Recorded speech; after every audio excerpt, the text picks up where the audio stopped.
જો તમે સોનું લેવાનું વિચારતા હોય તો આટલી બાબતોનું ખાસ ધ્યાન રાખજો, નહીં તો છેતરાઈ જશો. સોનું લેવા જ્યારે જાઓ ત્યારે ધ્યાન રાખજો કે જે ગોલ્ડ હોય છે એ અલગ અલગ કેરેટમાં આવતું હોય છે. 24 કેરેટ, 22 કેરેટ, 18 કેરેટ, 14 કેરેટ.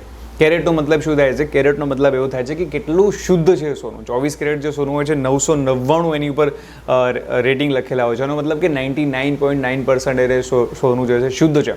22 કેરેટમાં મોટે ભાગે આપણે દાગીના બનાવતા હોઈએ છીએ, જેમ કે મારી જોડે આ ગોલ્ડ રિંગ છે એની ઉપર 916 અહીંયા અંકિત થયેલું છે. એનો મતલબ કે એની અંદર જે સોનું છે એ 91.6% એટલે કે એટલું એ પ્યોર છે ગોલ્ડ. એની સાથે અંદર બીજું એક ધાતુ ઉમેરવામાં આવ્યું છે જેના લીધે થઈને એને મજબૂતી મળે. તેનો ભાવ પણ એ પ્રમાણે નક્કી થાય છે.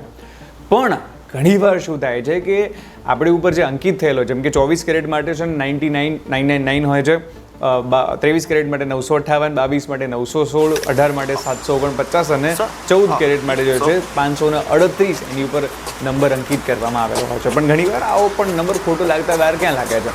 માની લો કે ગામડાના કોઈ સોની છે તો એ તો કેવું છે લખી નાખશે, શું ફરક પડે છે? પરંતુ ના, હવે ગવર્મેન્ટે રૂલ કર્યો છે કે કોઈ પણ સોનાના દાગીના હશે એની ઉપર HUID નંબર ફરજિયાત છે.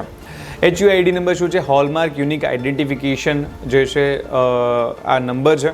હવે આ જે હોલમાર્કનો આ યુનિક આઈડેન્ટિફિકેશન નંબર છે એનો ફાયદો શું થશે, કેવી રીતના નંબર હશે એના વિશે વાત કરીએ તો આ જે નંબર છે સિલ્ક 6 આંકડાનો આલ્ફા ન્યુમેરિક નંબર હશે. આલ્ફા ન્યુમેરિક એટલે એની અંદર ABCD અને નંબર બંને હશે.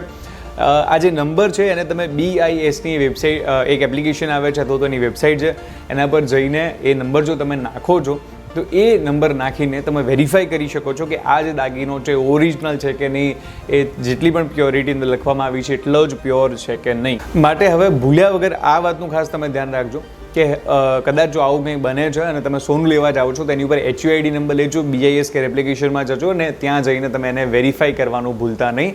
જેના લીધે થઈને તમારો બેનિફિટ એ થશે કે તમે સોનામાં છેતરાશો નહીં. એટલે સોનું લેતા પહેલાં આટલું ધ્યાન રાખજો અને આ વિડીયો બધા લોકોને શેર કરી દો જેથી કોઈ પણ તમારા મિત્ર કે સંબંધી ક્યારેય છેતરાય નહીં.